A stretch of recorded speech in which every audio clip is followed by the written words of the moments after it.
What is up, Vegas Nation? How you doing, Raiders fans? Thank you for tuning in, as you do each and every Tuesday, as we join you live and try to answer some of the questions that you have about the Raiders and anything going on with the NFL or your Las Vegas Raiders. It was draft week, so we got to check out who the Raiders actually took. So minutes of our discussion here the last couple of months has been who might they take, what might happen in the draft.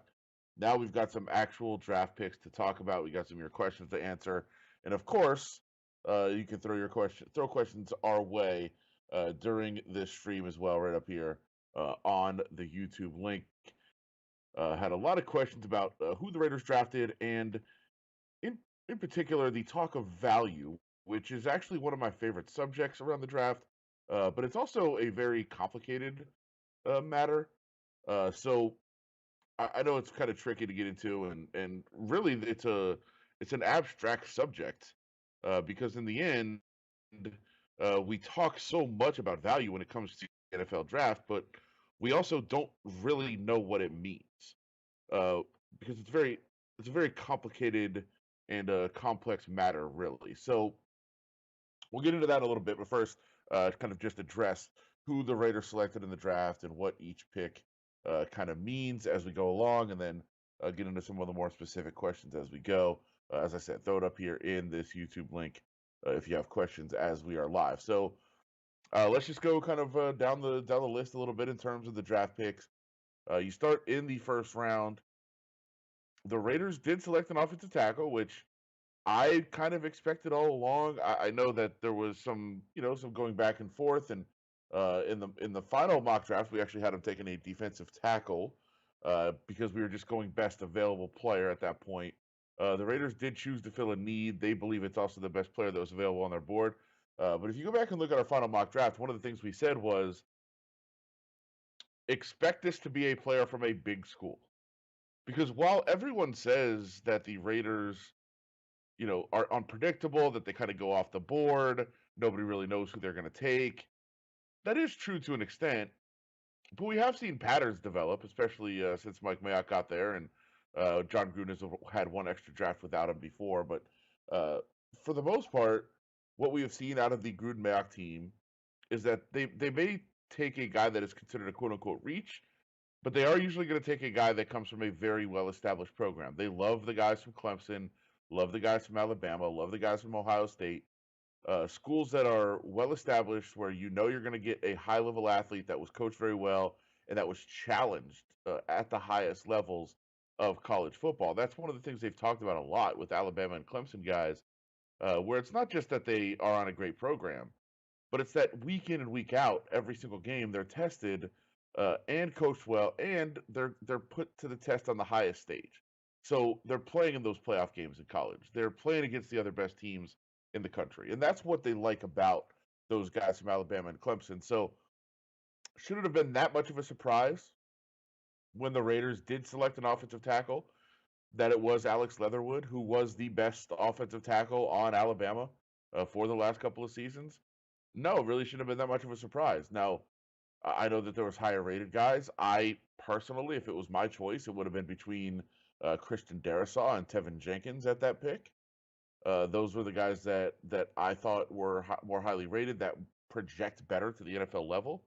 But Alex Leatherwood was an elite offensive tackle, was the best offensive tackle at Alabama. The projection isn't quite as good at the NFL level as those other guys, but according to John Gruden, or excuse me, according to Mike Mayock, the general manager of the Raiders, uh, that's a guy that John Gruden liked, and that's a guy that Tom Cable, the offensive line coach, really liked, and said, "Hey, get me that guy. I can work with him. I can make him into not only a starting right tackle, but an elite starting right tackle in this league."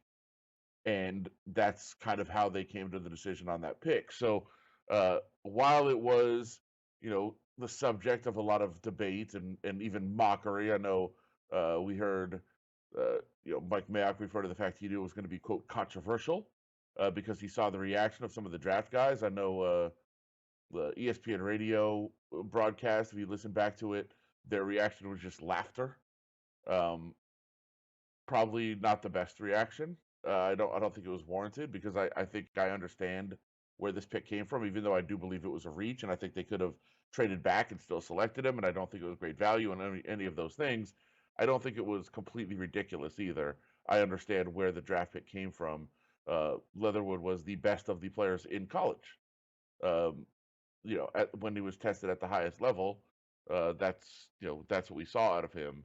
It's just that his projection is not quite as high, and there was a lot of people that thought he might have to move to guard at the NFL level, which means you're probably not going to get picked in the first round. And so there's a lot to analyze there, but again, this is very important. Draft grades matter zero. And I do them. I love doing them. I love reading them. I love checking them out, but they don't matter at all. Like once you take the field, how some analyst scored your draft doesn't mean anything. Now, what does mean something is value, and Mike Mayock actually talked about this the other day, and it's a complicated subject though. As many times as I've tried to talk about it, I don't think I've ever done it well because it's so abstract. Uh, but because you don't know what value actually is. So here's the thing: Mike Mayock said he was offered a deal to trade down from that spot. Somebody came in and said, "Hey, we'll give you picks to move up to number 17." I believe that to be the Vikings, but there's no solid confirmation on that. I believe it was the Vikings that wanted to move up. They had already moved out, and they wanted to move back up to get Christian Darrisaw. And the Raiders said no because they didn't think it was enough of a package to move down. And they were scared that the Vikings were going to take the same guy. I don't believe that was the case. I think they could have moved down no matter what the package was. Here's the thing.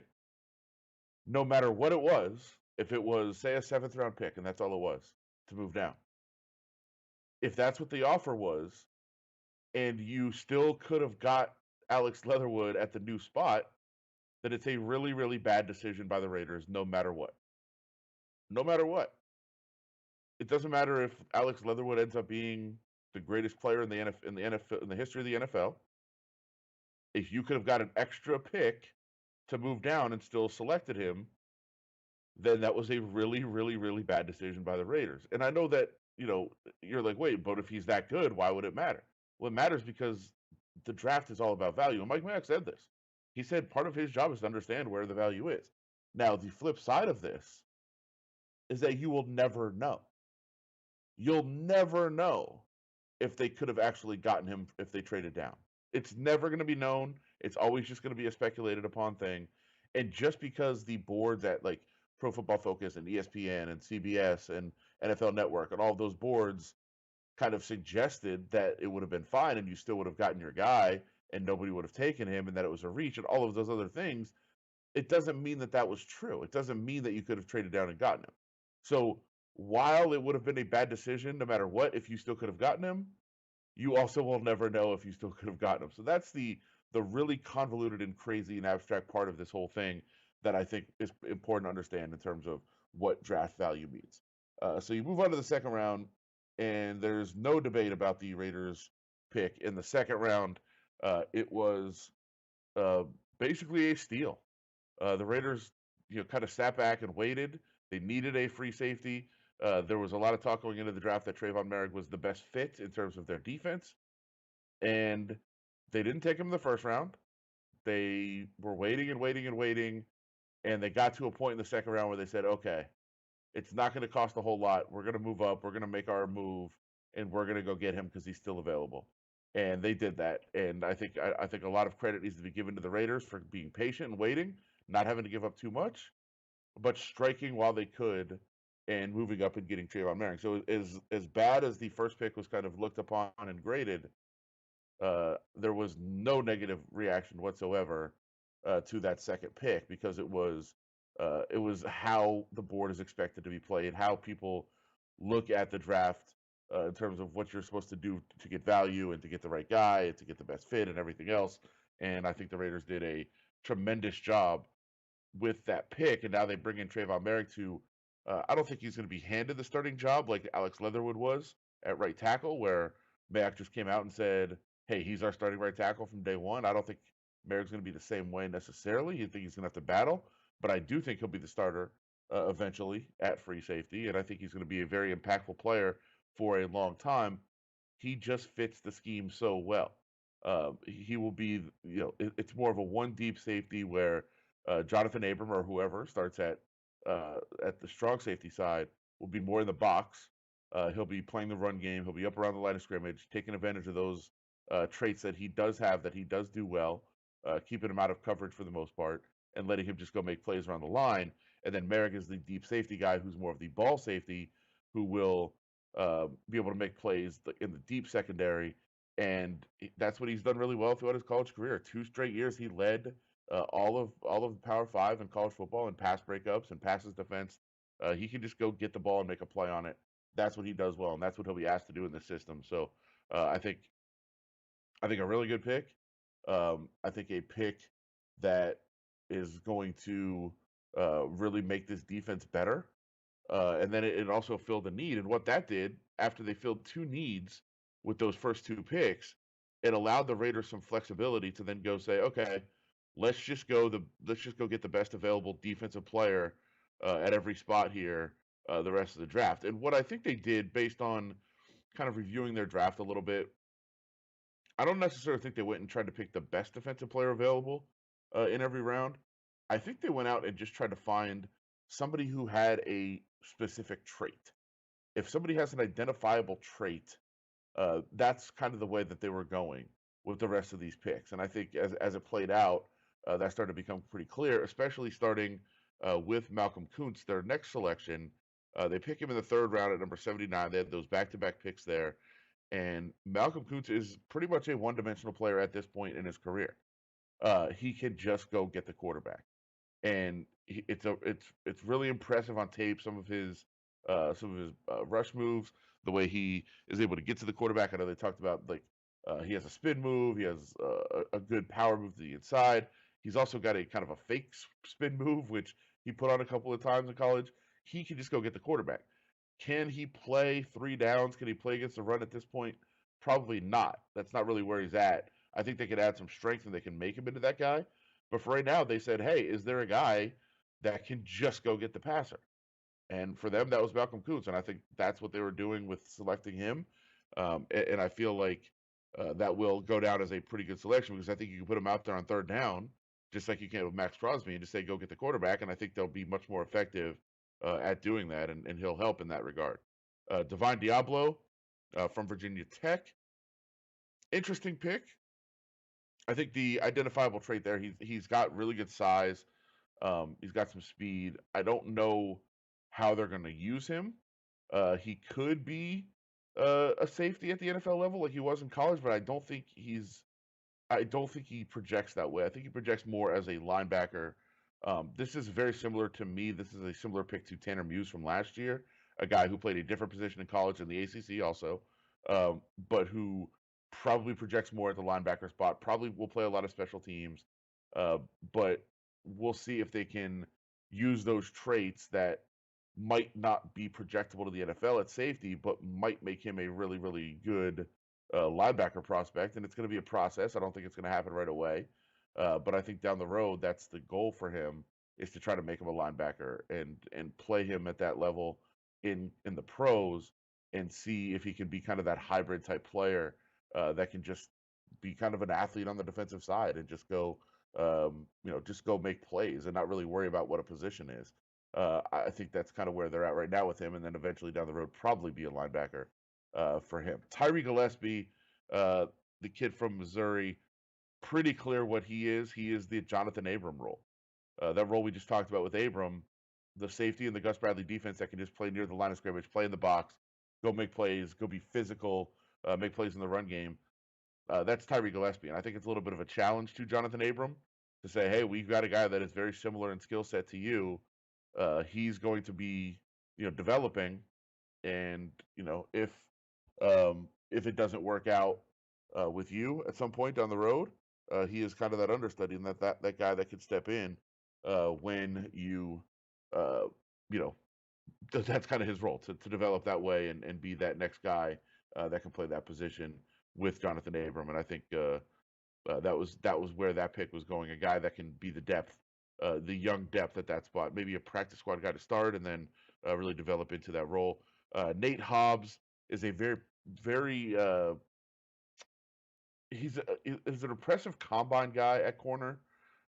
If you looked at his, and of course there wasn't a combine this year; it was more of a pro day. But if you looked at his pro day, he definitely can run, definitely physical. He's strong, all the traits that you would want out of a cornerback, but maybe didn't really put it all together in college, and that could be coaching. That could be something where the Raiders looked at him and said, "Hey, he should be a lot better.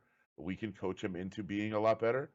I think that might have been the selection there, but I think that they said that is somebody with all the tools you could possibly want that you could work with, and by the way, with a great story who seems to be a pretty great kid. Just talking to him a little bit, and I think people will be very interested in hearing about his life and his story and how he got here.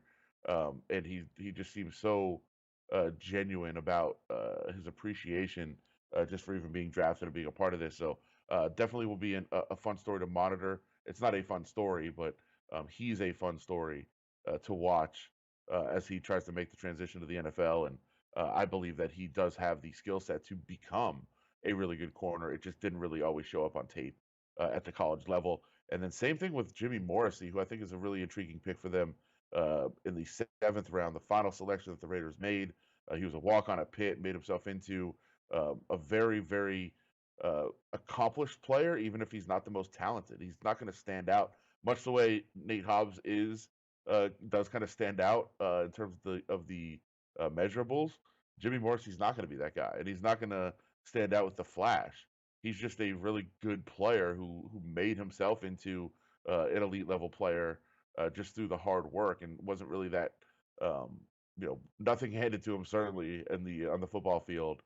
He's had to kind of grind it out and become what he has become from walk on to NFL draft pick, which is another great story. But I think he's just a really solid player, and I think what the Raiders said is, hey, he's clearly going to be a guy that works hard.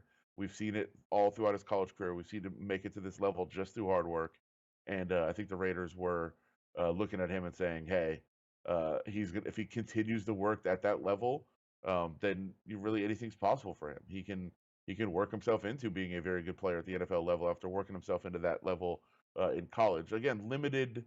Maybe he has a ceiling just because he doesn't have all the athletic gifts, but just another good story and another hard-working kid who could really make it um, into something after doing that for himself in college. So another guy to monitor, Jimmy Morrissey from Pitt in that pick. Uh, Question from Raiders for Life on here. Um, will you guys be allowed into training camp and mini camp? And also, I really think it's going to be hard for Tanner Muse and Javen White to get on the roster. Yeah, it is. I mean, there's a lot of challenges there for them. Again, they're picking guys like Devon Diablo, who are similar type players in the case of Tanner Muse.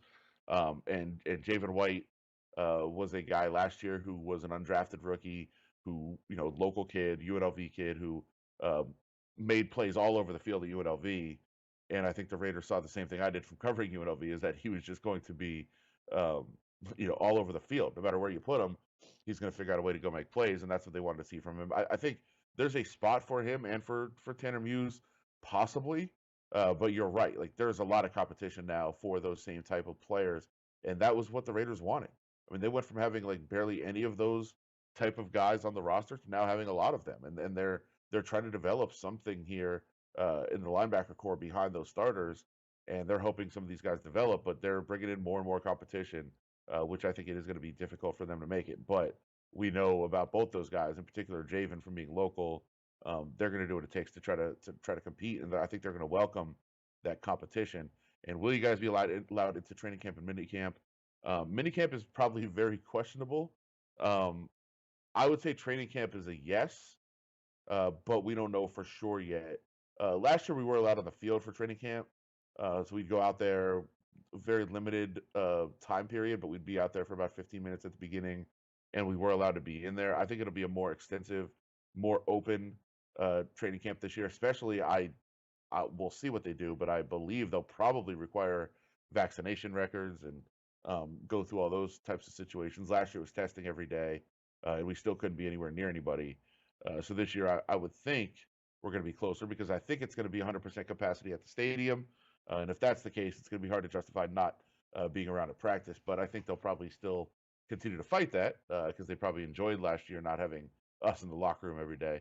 So we'll see. But I do think there's going to be at least some level of access for media at training camp, which I know people don't care necessarily, but it is good for the players in the end. And that sounds weird, but it's good for them because they get their stories out there. And a lot of them, um, even though they might say they don't like media, will kind of seek you out sometimes and they want to say something and they want their story out there. They want people to know what they're thinking and what their story is and everything else. So that's another topic for another day. We can get into that relationship between players and media because I don't think it's as adversarial as a lot of people might think it is. I think there's benefits for both sides there. So, but again, we could do that at another day. Thank you guys for your questions. We had most of them were just about individual draft picks. So I want to just run down and explain the thought process of what I thought for each of those um, each of those questions.